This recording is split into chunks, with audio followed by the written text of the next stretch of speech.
أعوذ بالله من الشيطان الرجيم. بسم الله الرحمن الرحيم. الحمد لله الذي أنزل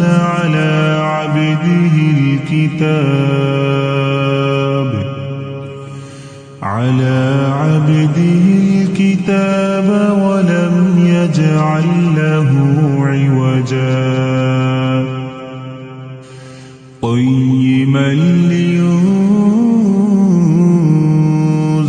بأسا شديدا من لدنه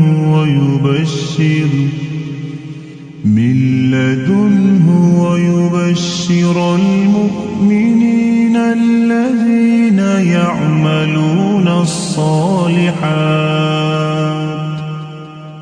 يعملون الصالحات أن لهم أجرا حسنا ماكثين فيه أبدا وينذر الذين قالوا اتخذ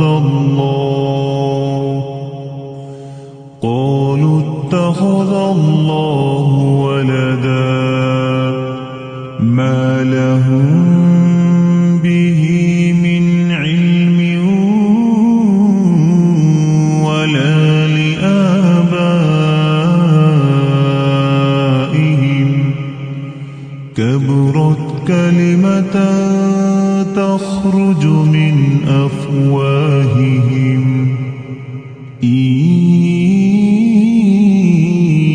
يقولون إلا كذبا فلعلك باخع نفسك على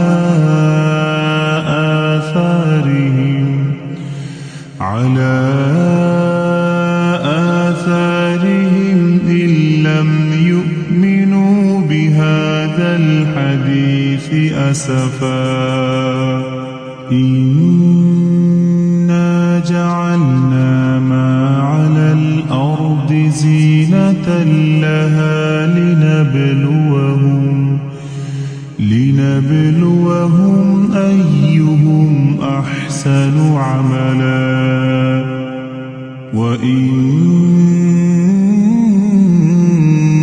وإنا لجاعلون ما عليها صعيدا جرزا أم حسبت أن أصحاب الكهف والرقيم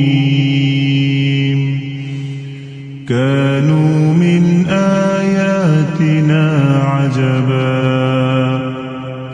إذ أوى الفتية إلى الكهف فقالوا ربنا آتنا من لدنك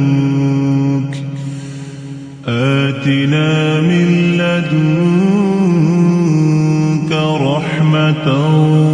وهيئ لنا من أمرنا رشدا فضربنا على آذانهم في الكهف سنين عددا ثم بعثناهم لنعلم أي الحزبين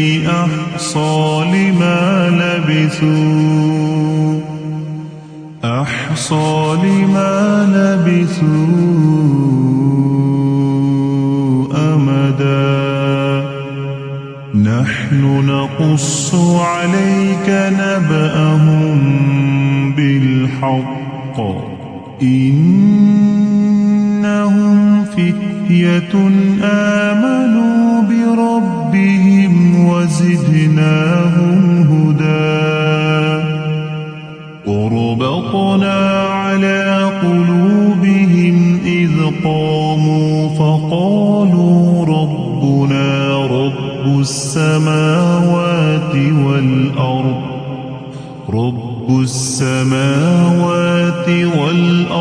لن ندعو من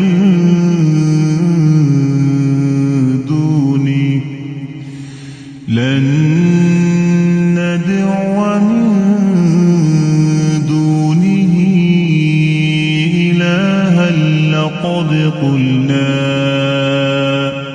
إلها لقد قلنا إذا شططا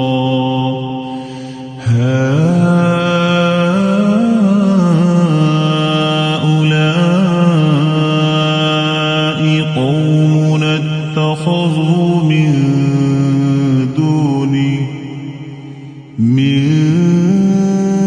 دونه آلهة لولا يأتون عليهم بسلطان بين فمن أظلم ممن افترى على الله كذبا وإذ اعتزلتموهم وما يعبدون إلا الله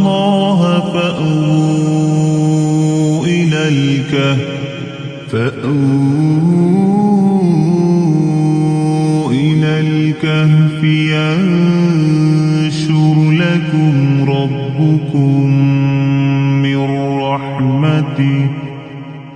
ربكم من رحمته ويهيئ لكم من أمركم مرفقا وترى الشمس إذا طلعت تزاور عن كهفهم ذات اليمين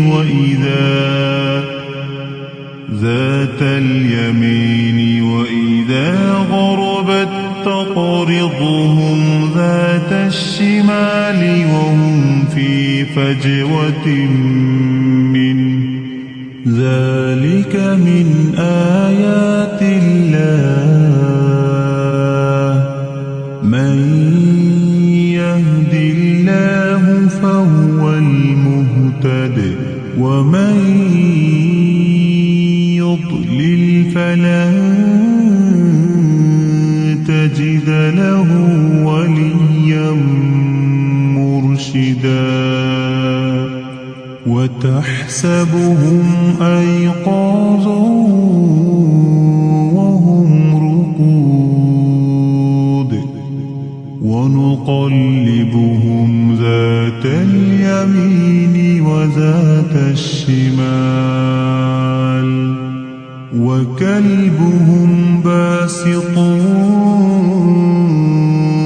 ذراعيه بالوصيد لو اطلعت عليهم لوليت منهم فرارا ولملئت منهم رعبا وكذلك بعثناهم ليتساءلوا بينهم قال قائل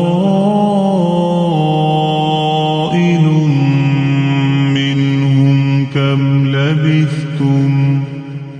قالوا لبثنا يوما أو بعض يوم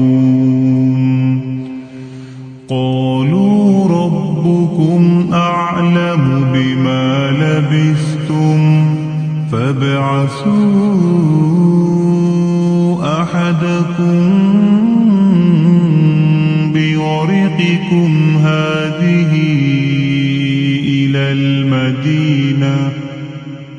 إلى المدينة فلينظر أيها أزكى أيها أزكى طعاما فليأتكم برزق منه وليتلطف ولا يشعرن بكم أحدا إنهم إن يظهروا عليكم يرجموكم أو يعيدوكم في ملتهم ولن تفلحوا إذا أبدا وكذلك أعثرنا عليهم ليعلموا أن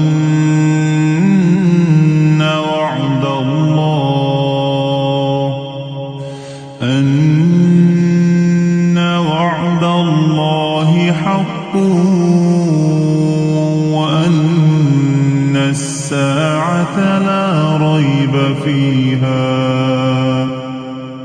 إذ يتنازعون بينهم أمرهم فقالوا ابنوا عليهم بنيانا ربهم أعلم بهم قال الذين غلبوا على أمرهم لنتخذن عليهم مسجدا سيقولون ثلاثة رابعهم كلبهم ويقولون خمسة سادسهم كلبهم رجما بالغيب ويقولون سبعة وثامنهم كلبهم قل ربي أعلم بعدتهم ما يعلمهم إلا قليل فلا تمار فيهم إلا مراء ظاهرا ولا تستفت فيهم منهم أحدا ولا تقولن لشيء إني فاعل ذلك غدا إلا أن يشاء الله واذكر ربك إذا نسيت وقل عسى أن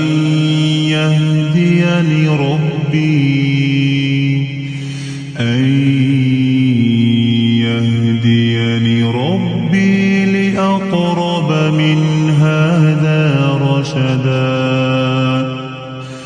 ولبثوا في كهفهم 300 سنين وازدادوا 9 قل الله أعلم بما لبثوا له غيب السماوات والأرض أبصر به وأسمع ما لهم من دونه من ولي ولا يشرك في حكمه أحدا واتل ما أوحي إليك من كتاب ربك لا مبدل لكلماته ولن تجد من دونه ملتحدا واصبر نفسك مع الذين يدعون ربهم بالغداة والعشي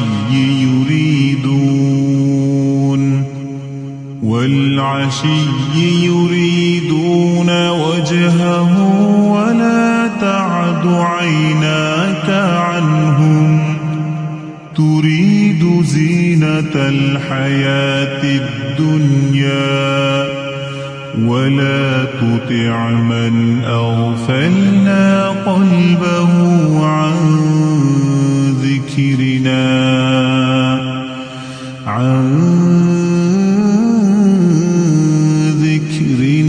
واتبع هواه وكان أمره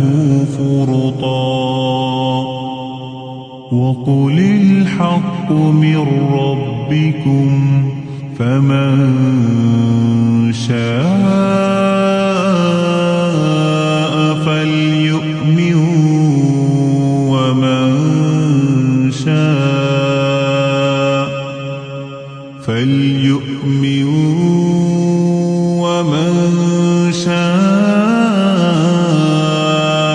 فليكفر إنا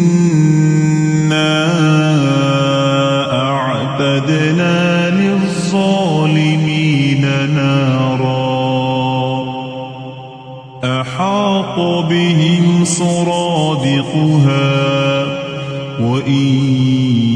يستغيثوا يغاثوا بماء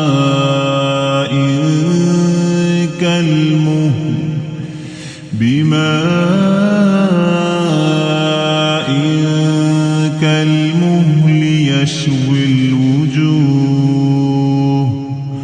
بئس الشراب وساءت مرتفقا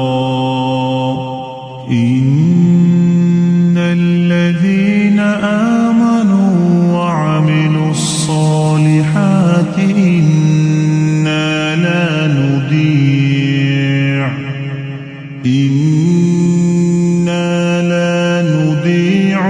أجر من أحسن عملا أولئك لهم جنات عدن تجري من تحتهم الأنهار يحلون فيها من أساور من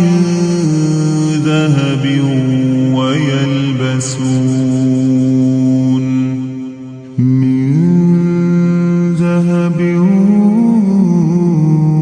ويلبسون ثيابا خضرا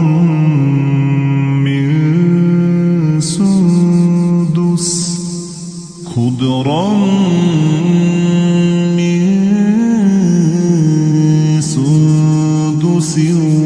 واستبرق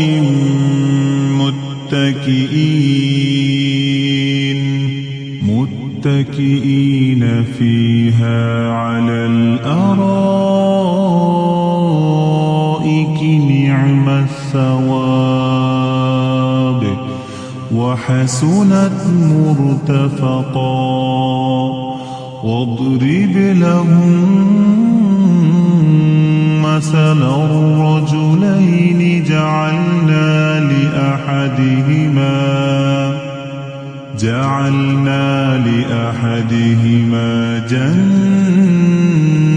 جنتين من أعناب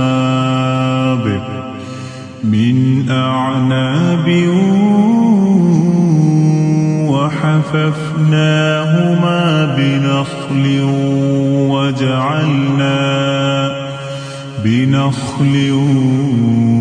وجعلنا بينهما زرعا كلتا الجنتين آتت أكلها ولم تظلم منه شيئا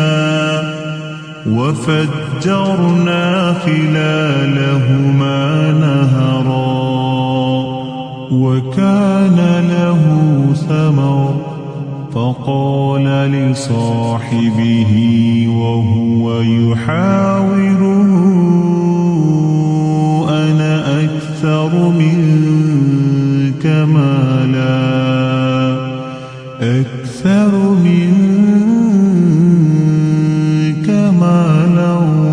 وأعز نفرا ودخل جنته وهو ظالم لنفسه قال ما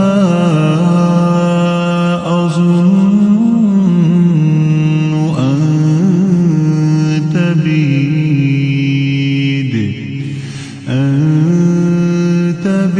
هذه أبدا وما أظن الساعة قائمة ولئن رددت إلى ربي لأجدن خيرا منها منقلبا قال له صاحبه وهو يحاوره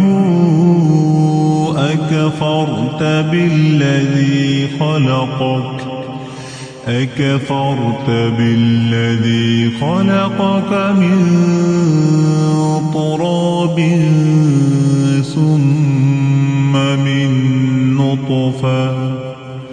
ثم من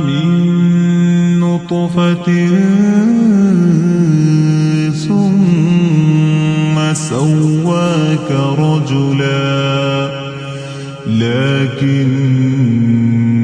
هو الله ربي ولا أشرك بربي أحدا ولولا إذ دخلت جنتك قلت ما شاء الله لا قوة إلا بالله إن ترني أنا أقل منك مالا وولدا فعسى ربي أن يؤتيني خيرا من جنتك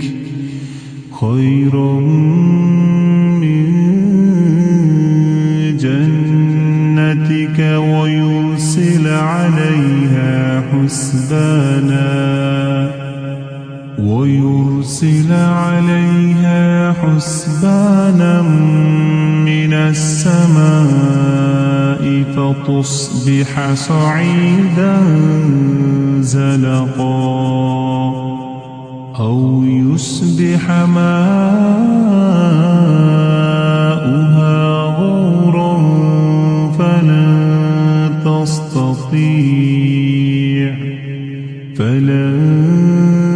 تستطيع له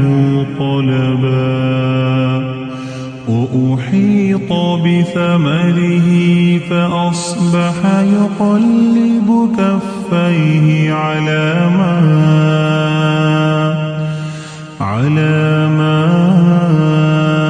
أنفق فيها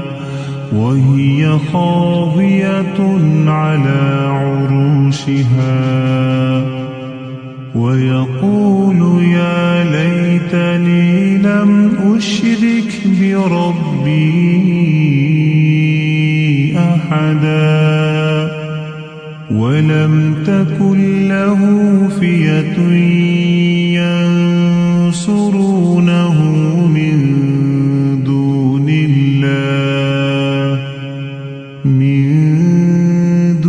الله وما كان منتصرا هنالك الولاية لله الحق هو خير ثوابا وخير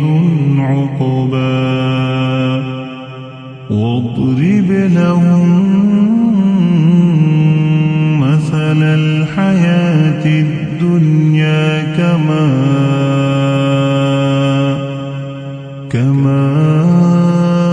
إن أنزلناه من السماء فاختلط به نبات الأرض فأصبح هشيما تذروه الرياح وكان الله على كل شيء مقتدرا المال والبنون زينة الحياة الدنيا والباقيات الصالحات خير عند ربك ثوابا وخير أملا ويوم نسير الجبال وترى الأرض بارزة وحشرناهم فلم نغادر منهم أحدا وعرضوا على ربك صفا لقد جئتمونا كما خلقناكم أول مرة بل زعمتم أن لن نجعل لكم موعدا ووضع الكتاب فترى المجرمين مشفقين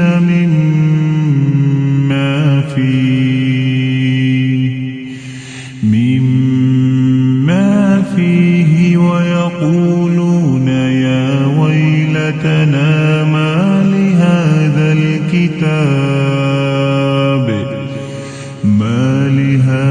الكتاب لا يغادر صغيرة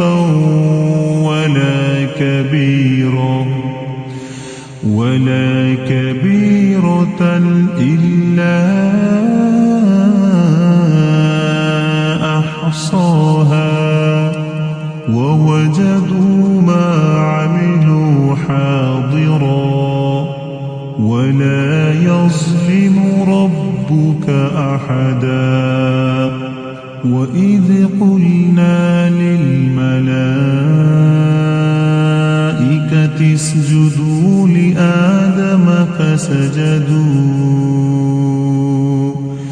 لآدم فسجدوا إلا إبليس كان من الجن ففسق عن أمر ربه أفتتخذونه وذريته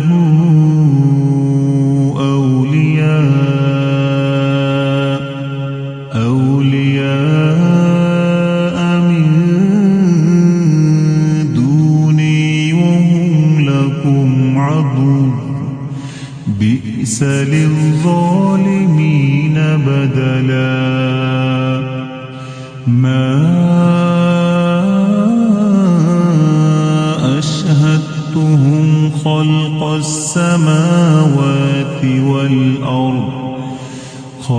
السماوات والأرض ولا خلق أنفسهم وما كنت متخذ المضلين عضدا ويوم يقول نادوا شركائي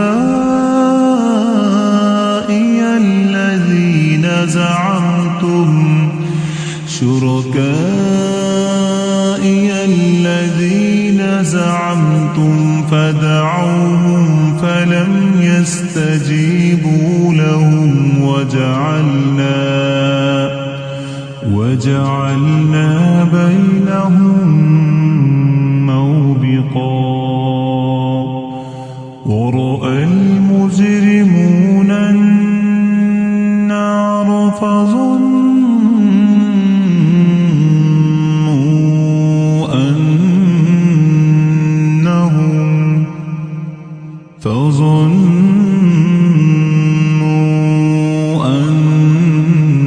أنهم مواقعوها ولم يجدوا عنها مصرفا ولقد صرفنا في هذا القرآن للناس من كل مثل وكان الإنسان أكثر شيء جدلا وما منع الناس أن يؤمنوا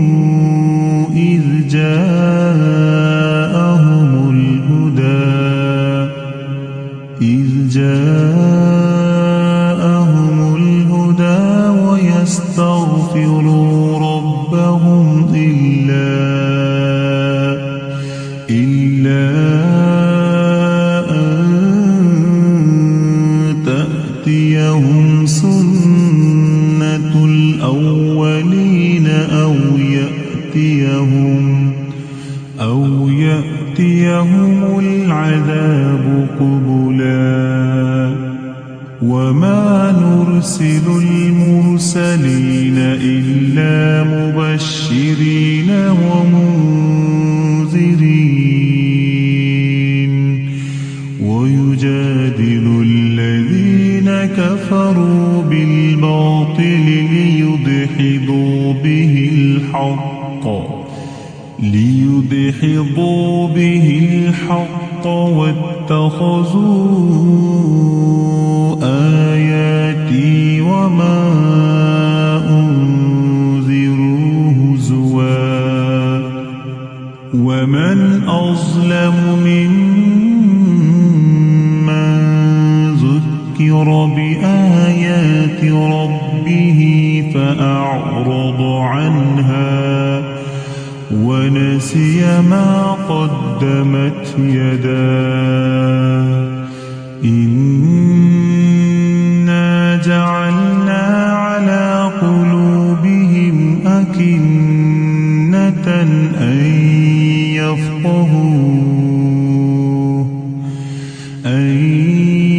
يفقهوه وفي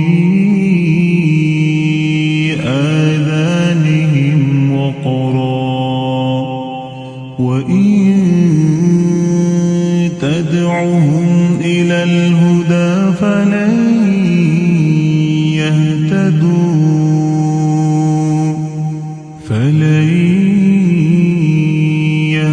يهتدوا إذا أبدا وربك الغفور ذو الرحمة لو يؤاخذهم بما كسبوا لعجل لهم العذاب بل لهم موعد لن يجدوا من دونه موئلا وتلك القرى أهلكناهم لما ظلموا وجعلنا لمهلكهم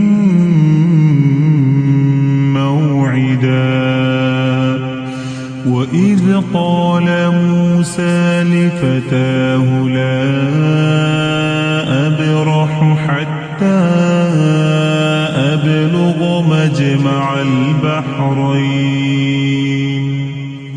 مجمع البحرين أو أمضي حقبا فلما بلغا مجمع بينهما نسيا حوتهما فاتخذ سبيله في البحر سربا فلما جاوزا قال لفتاه آتنا غداءنا لقد لقينا من سفرنا هذا نصبا قال أرأيت إذ أوينا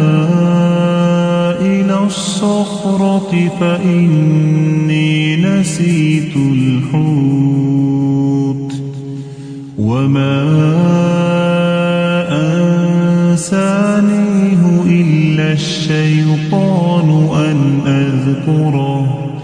واتخذ سبيله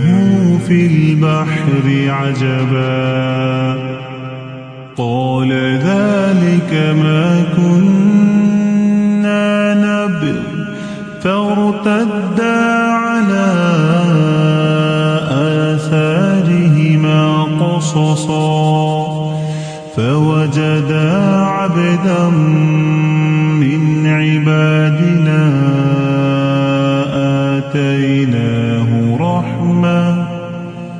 آتيناه رحمة من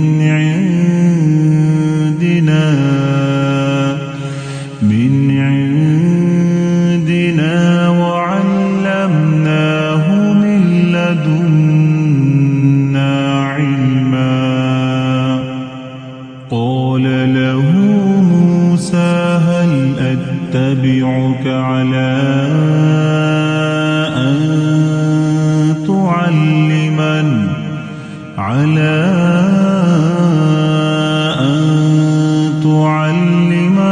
مما علمت رشدا قال إنك لن تستطيع معي صبرا وكيف تصبر على ما لم تحط به خبرا قال ستجدني إن شاء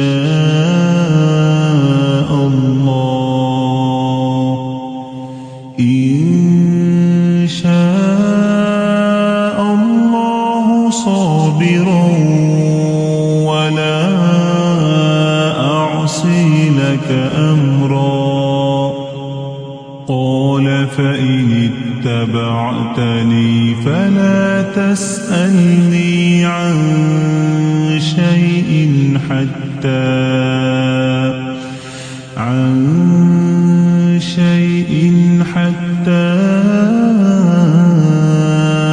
أحدث لك منه ذكرا فانطلقا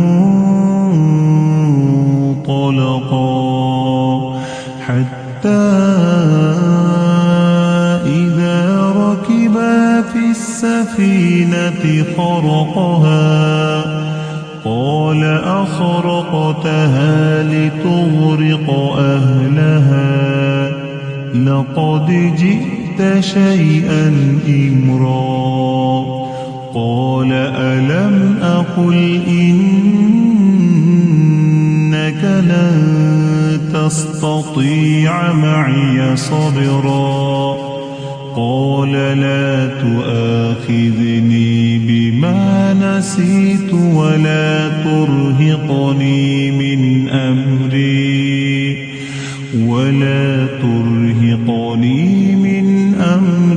عسرا فانطلقا حتى حتى إذا لقيا غلاما فاقتله قال أقتلت نفسا زكية بغير نفس لقد جئت شيئا نكرا قال ألم أقل لك إنك لن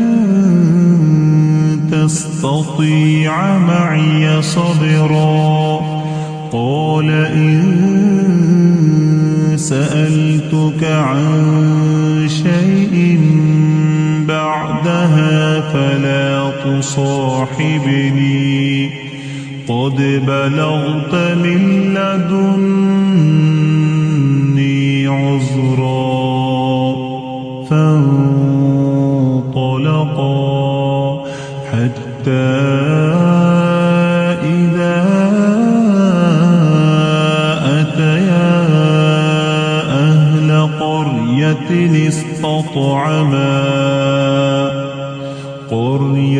استطعما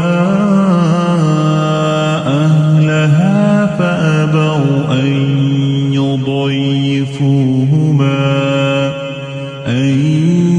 يضيفوهما فوجدا فيها جدارا يريد أن ينقض فأقامه قال لو شئت لاتخذت عليه أجرا قال هذا فراق بيني وبينك سأنبئك بتأويل ما لم تستطع عليه صبرا أما السفينة فكانت لمساكين يعملون في البحر فأردت أن أعيبها وكان وراءهم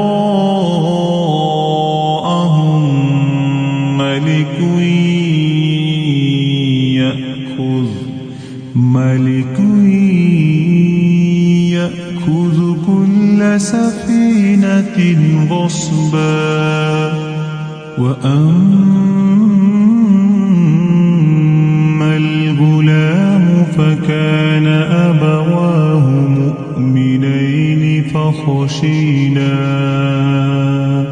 فخشينا أن يرهقهما طغيانا وكفرا فأردنا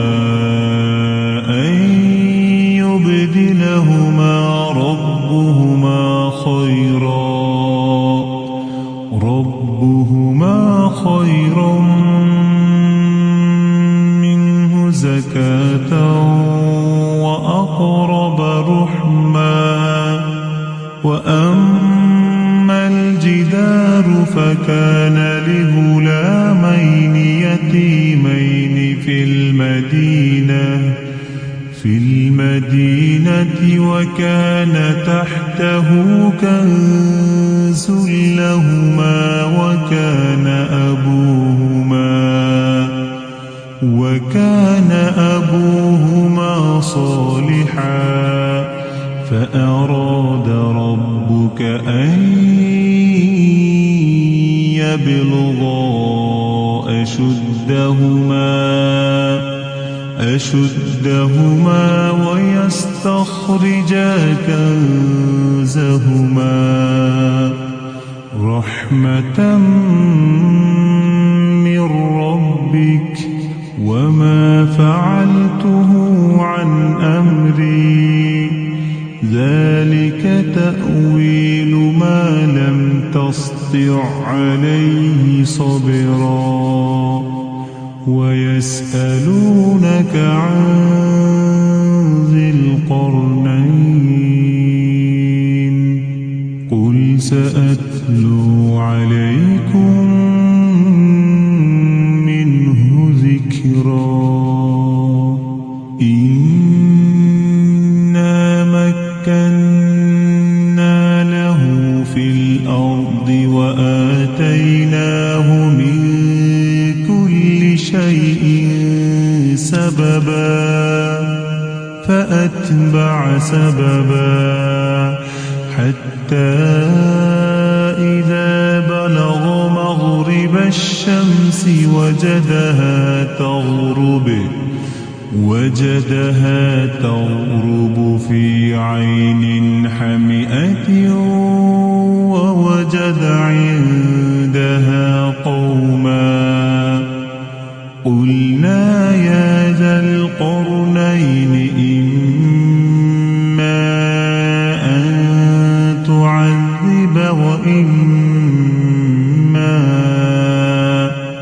وإما أن تتخذ فيهم حسنا قال أما من ظلم فسوف نعذبه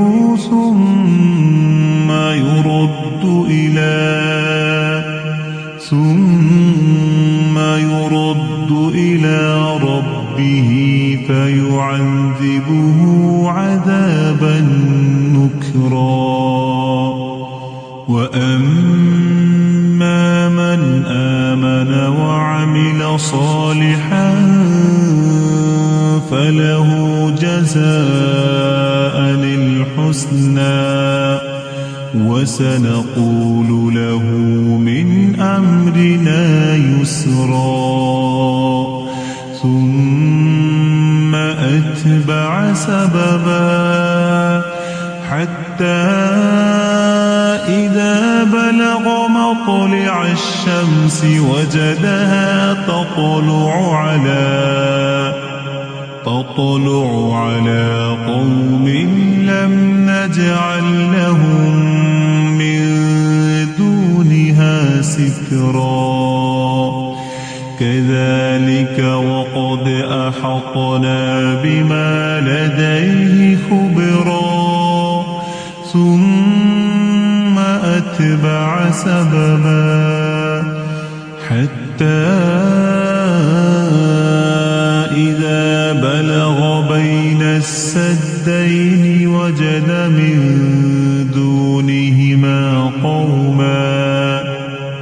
وجد من دونهما قوما لا يكادون يفقهون قولا قالوا يا ذا القرنين إن يأجوج ومأجوج مفسدون في الأرض فهل نجعل لك خرجا على أن تجعل بيننا وبينهم سدا قال ما مكنني فيه ربي خير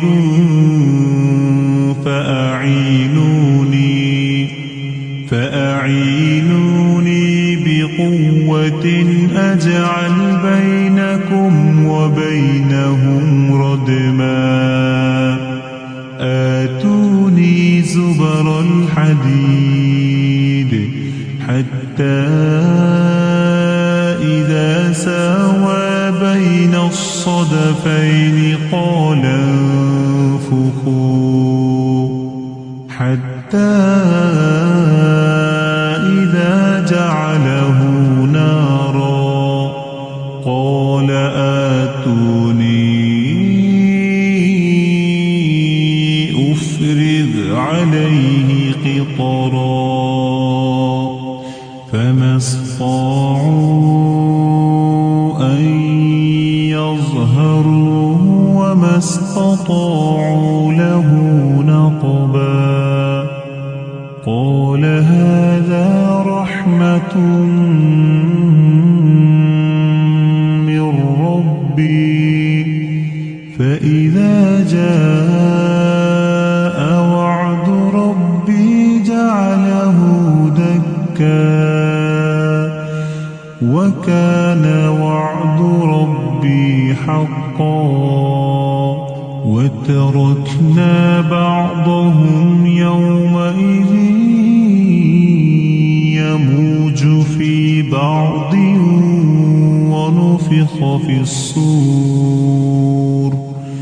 ونفخ في الصور فجمعناهم جمعا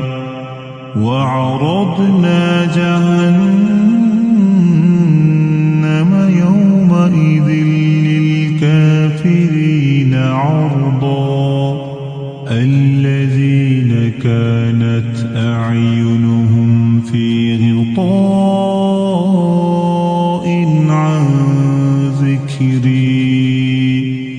عن ذكري وكانوا لا يستطيعون سمعا أفحسب الذين كفروا أن يتخذوا عبادي من دوني أولياء إنا أعتدنا جهنم للكافرين نزلا قل هل ننبئكم بالأخسرين أعمالا الذين ضل سعيهم في الحياة الدنيا وهم يحسبون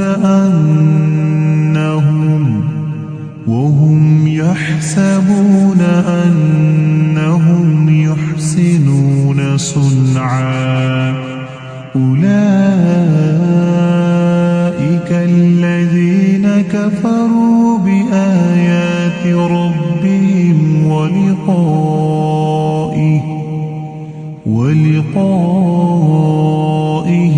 فحبطت أعمالهم فلا نقيم لهم يوم القيامة وزنا ذلك جزاؤهم جهنم بما كفروا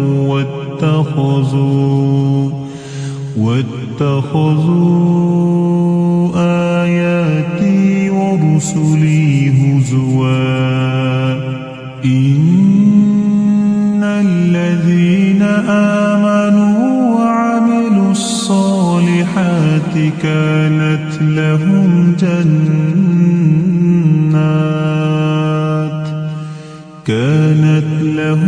جنات الفردوس نزلا خالدين فيها لا يبغون عنها حولا قل لو كان البحر مدادا لكلمات ربي لنفد البحر قبل أن تنفد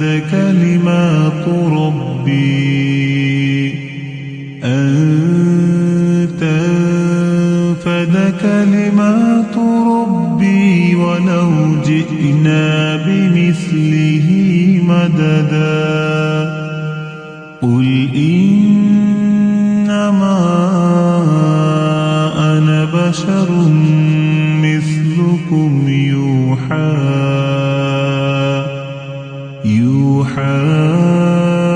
إلي أنما إلهكم إله واحد فمن كان يرجو لقاء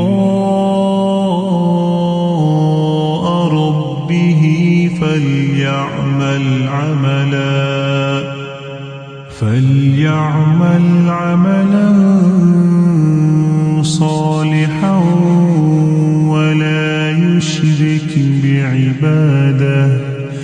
ولا يشرك بعبادة ربه أحدا.